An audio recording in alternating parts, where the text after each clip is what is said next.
Dos jóvenes salen de un cementerio. Nunca llegan a casa. 7 meses después, la fiscalía por fin pone un nombre sobre la mesa. Y ese nombre no resuelve nada. Tú estás viendo esto porque en algún lugar de Poza Rica hay dos familias que todavía revisan el teléfono cada mañana, esperando un mensaje que ya saben que no va a llegar. Espera, antes de contarte quién es el detenido, necesitas entender lo que pasó esa noche en ese panteón con esas dos mujeres. 8 de enero de 2026, 7 de la noche. Poza Rica, Veracruz. Un joven cena en el negocio de birria que su propia familia atiende sobre la avenida 20 de noviembre, Colonia Cazones. Se llama Carlos Leonardo Ramírez Castro. Tiene 26 años. Es reportero de Nota Roja, director del portal digital Código Norte Veracruz. Hombres armados entran al local.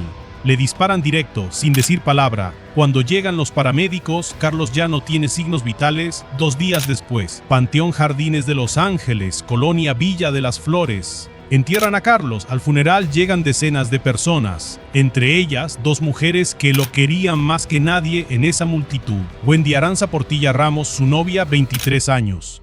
Y Karime Montserrat Murrieta Recendis, su amiga más cercana, 22 años. Terminan los servicios. Las dos caminan hacia el centro de Poza Rica. Es lo último que alguien las ve hacer. Eso es lo que los noticieros te contaron esa semana. Un periodista asesinado, 2 mujeres desaparecidas al salir de su funeral. Punto. Lo que no te dijeron, porque en enero nadie lo sabía todavía, es que la fiscalía iba a tardar 7 meses en poner un nombre sobre ese expediente, y que ese nombre llegaría acompañado de más preguntas que respuestas. Ojo con esto. Horas después de que Wendy y Karime desaparecen, sus familias reciben un mensaje, el mismo mensaje, prácticamente idéntico, enviado desde las cuentas de las 2 mujeres, casi mismo tiempo.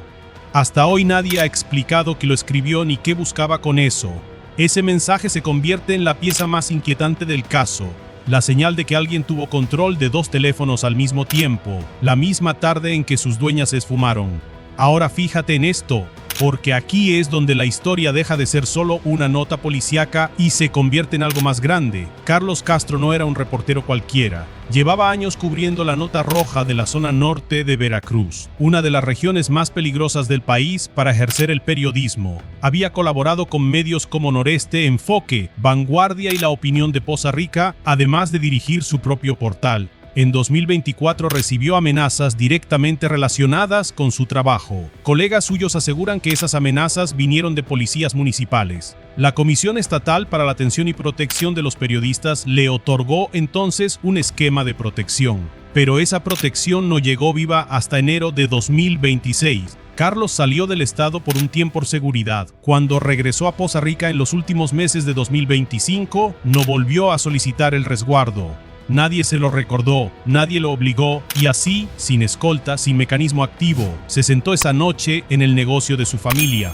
La secretaria de Gobernación, Rosa Isela Rodríguez, lo explicó así en la mañanera del 9 de enero, un día después del asesinato. Él abandonó las medidas, digamos, porque se fue del estado, abandonó, se fue un tiempo y regresó y ya no hubo una solicitud sobre eso. Escúchalo bien, la explicación oficial es que el propio periodista dejó de pedir protección. La pregunta que nadie contesta es por qué un mecanismo de protección del Estado depende de que la víctima lo vuelva a solicitar y no de que las autoridades midan el riesgo por sí solas. Carlos Castro no es un caso aislado. Es, según el conteo de organizaciones periodísticas, el 15º comunicador asesinado durante la actual administración federal. Y de acuerdo con artículo 19, entre el año 2000 y finales de 2025 se documentaron 175 periodistas asesinados en México. Veracruz encabeza esa lista desde hace más de una década, con nombres que ya conoces si sigues este canal. María Elena Ferral, asesinada a balazos en Papantla en marzo de 2020, después de años de denunciar amenazas que nunca se investigaron a fondo. Gregorio Jiménez de la Cruz, periodista de nota policíaca, secuestrado y asesinado en Las Chuapas en febrero de 2014. Su cuerpo apareció junto al de otras víctimas en fosas clandestinas. Y antes que ellos, en mayo de 2012, 4 personas, 3 periodistas y una trabajadora de relaciones públicas, fueron encontradas descuartizadas en bolsas de plástico en Boca del Río. Un patrón que se repite tras generación de reporteros veracruzanos. Amenaza, silencio institucional. Luego el disparo. Poza Rica solo suma un nombre más a esa lista. Y esta vez, el crimen no se detuvo en el periodista, se llevó también a las 2 mujeres que fueron a despedirlo. Ahora vamos a los hechos con fecha, hora y calle. tal como lo reconstruyó la Fiscalía Especializada para la Atención de Denuncias por Personas Desaparecidas. Wendy y Karime salen del Panteón Jardines de Los Ángeles la tarde del 10 de enero, después de los servicios funerarios de Carlos.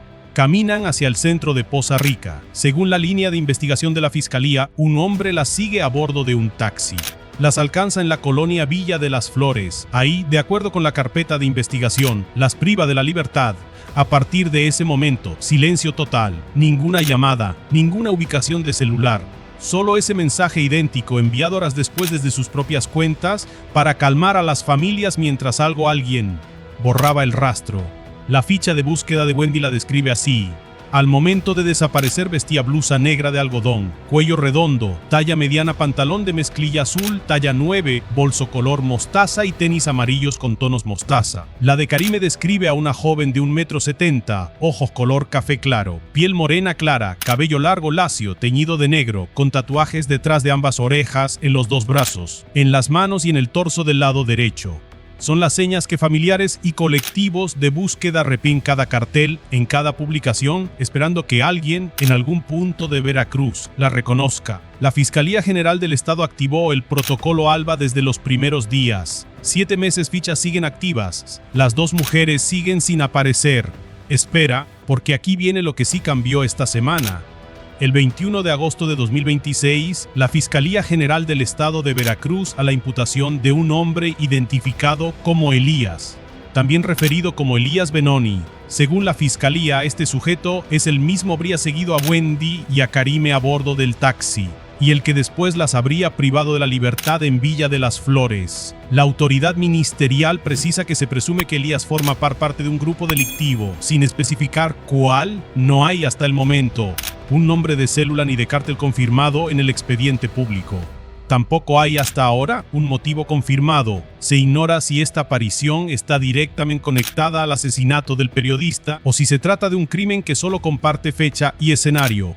El delito por el que se le imputa se llama, en términos legales, desaparición cometida por particulares. En lenguaje simple significa que, a diferencia de una desaparición forzada, donde el señalado es una autoridad o alguien que actúa con apoyo del Estado, aquí el acusado es un civil, alguien sin cargo público, sin uniforme, sin placa. Eso no lo hace menos grave. La ley mexicana castiga este delito con una de las herramientas procesales más duras que existen, la prisión preventiva oficiosa, que es exactamente lo que el juez le impuso a Elías en su audiencia inicial.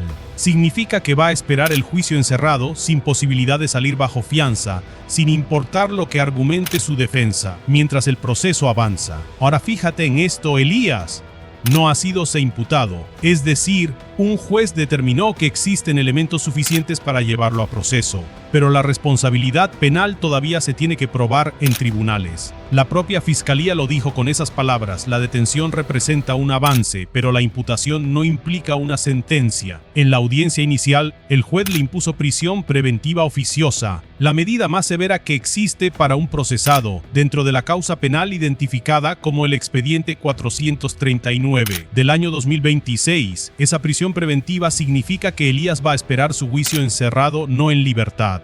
Pero encerrado no es lo mismo que culpable. Y aquí es donde este canal siempre te lo va a decir claro. Hasta que un juez dicte sentencia, lo que tenemos es una línea de investigación, no una verdad confirmada. La Fiscalía también decidió resguardar bajo reserva la identidad procesal completa de las víctimas dentro del expediente, una medida de protección legal mientras avanza la causa. Eso significa que, en términos oficiales, hay detalles del caso que ni siquiera los medios de Veracruz tienen todavía. Lo que sí es público es estos 7 meses de espera, un solo detenido y ninguna señal, hasta ahora, de dónde están Wendy y Karime. Ojo con este otro dato, porque es de los que no salen en la nota rápida de 8 segundos. El 15 de enero, una semana después del asesinato de Carlos, un video de 35 segundos empezó a circular en redes sociales, WhatsApp y Telegram. Lo grabaron los propios responsables del ataque. Muestra, con toda crudeza, los momentos previos y el disparo directo contra el periodista. Especialistas en seguridad y colegas de Carlos coinciden en una hipótesis: ese video no se filtró por error, se difundió a propósito, como advertencia. Un mensaje dirigido tanto a otros periodistas de la región como a la población en general. Esto les puede a ustedes también. La misma semana en que ese video empezó a circular, Wendy y Karime seguían desaparecidas y las autoridades seguían sin un solo detenido por ninguno de los dos casos. La respuesta oficial llegó rápido, al menos en el discurso. La mañana siguiente al asesinato de Carlos, desde la conferencia matutina en Acapulco, Guerrero, el secretario de Seguridad y Protección Ciudadana, Omar García Harfuch, confirmó que el gobierno federal iba a colaborar con la Fiscalía de Veracruz. Sus palabras exactas: la secretaria de Gobernación y yo hemos estado en comunicación permanente con la gobernadora Rocío Nale. Vamos a coadyuvar a la Fiscalía General de Justicia del Estado, que es quien lleva el caso, la Fiscalía de Veracruz, para dar con los responsables. La secretaria de Gobernación, Rosa Isela Rodríguez, agregó que los mecanismos federal y estatal de protección a periodistas estaban en coordinación con la familia y los compañeros de Carlos, de manera que no haya impunidad. La fiscal general del Estado, Lisbeth Aurelia Jiménez Aguirre, también se pronunció públicamente y aseguró que no habría impunidad en este caso. Organismos internacionales entraron también al expediente. Artículo 19. México y Centroamérica condenó el asesinato de Carlos y, en el mismo comunicado, expresó su preocupación por la desaparición de Wendy y Karime, exigiendo que las autoridades protegieran al círculo cercano del periodista, no solo al propio gremio. La oficina en México del Alto Comisionado de las Naciones Unidas para los Derechos Humanos también lamenta el crimen y pidió garantizar medidas de protección para los familiares y allegados de Carlos. El Observatorio sobre Libertad de Expresión y Violencia contra los Periodistas fue más allá y advirtió que tener medidas de protección en el papel no debería significar vulnerabilidad, y remarcó que la implementación y el seguimiento de esas medidas es responsabilidad directa de las autoridades, no solo de la víctima. En Poza Rica, la Unión de Periodistas de la Huasteca condenó de manera enérgica el crimen desde el primer día, recordando que Carlos no era el único reportero de la zona que trabajaba sin escolta, sin seguro y sin respaldo institucional real, a pesar de vivir en una de las regiones más peligrosas del país para ejercer el oficio. Colegas suyos insistieron, semana tras semana, en que la principal línea de investigación debía ser actividad periodística, no explicaciones alternas que distrajeran el caso. Esa exigencia sigue sin una respuesta pública y contundente por parte de la Fiscalía de Veracruz. Atención con esto, porque es el punto que más enoja a quienes siguen este caso semana con semana. 7 meses después, la administración de la gobernadora Rocío Nale García no ha dado una sola conferencia dedicada exclusivamente a informar avances sobre Wendy y Karime. Familiares y colectivos de búsqueda de la zona norte de Veracruz han señalado, de manera reiterada, la falta de respaldo institucional para localizarlas. La detención de Elías llegó, según ellos, casi por inercia del calendario, justo 15 días antes de que se cumplieran los 7 meses exactos de la desaparición. Ese detalle, aunque nadie lo confirma oficialmente, no ha pasado desapercibido entre quienes exigen resultados desde enero. Durante esos 7 meses, las madres de Wendy y de Karime repartieron fichas de búsqueda en mercados, en paradas de autobús, en las redes sociales de colectivos de toda la región. Pegaron carteles con las mismas señas que ya escuchaste: la blusa negra, el bolso mostaza, los tatuajes detrás de las orejas. Acudieron a marchas por otras mujeres desaparecidas en Veracruz, sumando su caso a una lista que en este estado nunca deja de crecer. Ninguna autoridad ni federal les había dado hasta agosto un nombre, un rostro, un avance concreto. Elías. Es después de 7 meses la primera respuesta oficial que reciben. Y como ya escuchaste, esa respuesta todavía no les dice dónde están sus hijas. Y aquí está el objeto que no te vas a poder sacar de la cabeza después de ver este video, ese mensaje de texto. El mismo mensaje enviado el mismo día, casi a la misma hora, desde 2 teléfonos distintos, para tranquilizar a 2 familias distintas. Ese mensaje sigue sin explicación 7 meses después. Nadie sabe si lo escribieron Wendy y Karime bajo presión, si alguien más tomó sus teléfonos, o si fue parte de la misma operación que las hizo desaparecer. Cada vez que la Fiscalía menciona un avance en este caso, ese mensaje ahí sin resolver, como la pregunta que ninguna imputación ha logrado contestar todavía. Piensa en esto un momento. Wendy y Karime no cubrían la nota roja, no investigaban al crimen organizado, no tenían escoltas, ni chalecos, ni placas de prensa. Lo único que hicieron fue acompañar a alguien que querían hasta su última despedida. Caminaron desde un panteón hacia el centro de su ciudad, como lo has hecho tú mismo cientos de veces después de un funeral familiar. Y de esa caminata tan cotidiana, tan sin peligro aparente, no volvieron. 7 meses de fichas de búsqueda, de mensajes sin respuesta. De una fiscalía que hoy tiene un nombre, pero que todavía no tiene a las 2 mujeres. Y aquí está lo que verdad debería quitarte el sueño esta noche. Villa de las Flores no es una colonia marcada en ningún mapa de riesgo. No es un cruce fronterizo, es un punto de trasiego, no es territorio en disputa entre células rivales. Es una colonia común, de casas comunes, por donde caminan diario cientos de personas que van del centro a sus casas y de sus casas al centro. Si ahí, en una calle sin nombre, ningún expediente de guerra entre cárteles, un taxi puede seguir a dos mujeres hasta hacerlas desaparecer sin que nadie note nada durante horas, entonces la pregunta ya no es qué colonia evitar. La pregunta es si existe alguna calle en Poza Rica o en tu ciudad donde ese mismo taxi no pueda aparecer. Así que dime, si acompañar a un ser querido hasta su tumba puede terminar en una desaparición que dura 7 meses y contando, sin una sola llamada, sin una sola señal de vida, solo un mensaje idéntico que nadie sabe quién escribió, ¿cuánta seguridad crees que te queda a ti en tu propia ciudad la próxima vez que camines de regreso a casa después de despedir a alguien? Tras los hechos, las autoridades emitieron las siguientes declaraciones. Omar García Harfuch, secretario de Seguridad y Protección Ciudadana Federal, en conferencia de prensa matutina el 9 de enero de 2026 desde Acapulco, Guerrero, declaró: la secretaria de Gobernación y yo hemos estado en comunicación permanente con la gobernadora Rocío Nale. Vamos a coadyuvar a la Fiscalía General de Justicia del Estado, que es quien lleva el caso, la Fiscalía de Veracruz, para dar con los responsables. Rosa Isela Rodríguez Velázquez, secretaria de Gobernación, ese mismo día, sobre el retiro de las medidas de protección al periodista, declaró: él abandonó las medidas, digamos, porque se fue del Estado, abandonó, se fue un tiempo y regresó y ya no hubo una solicitud sobre eso. Eso es lo que nos informan por parte del Estado.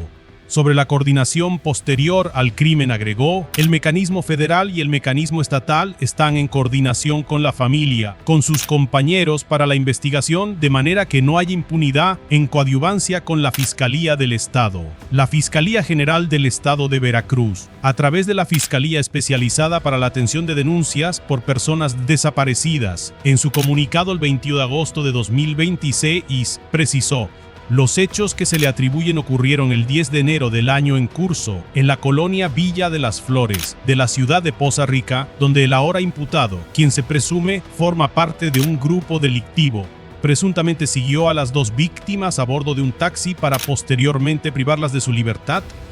La Fiscalía confirmó también la prisión preventiva oficiosa dentro del proceso penal 439 del 2026 y subrayó que la imputación no implica una sentencia. Artículo 19. México y Centroamérica, en su pronunciamiento del 13 de enero de 2026, condenó el asesinato de Carlos Leonardo Ramírez Castro y exigió protección para su círculo cercano, incluyendo a Wendy Aranza Portilla Ramos y Karime Montserrat Murrieta Reséndiz, ambas descritas por la organización como cercanas al periodista y vistas por última vez tras su sepelio. La oficina en México del Alto Comisionado de Naciones Unidas para los Derechos Humanos expresó su consternación por el asesinato de Carlos Ramírez Castro y exhortó a las autoridades mexicanas y garantización de continuar el círculo protección para que dilo cercano del periodista.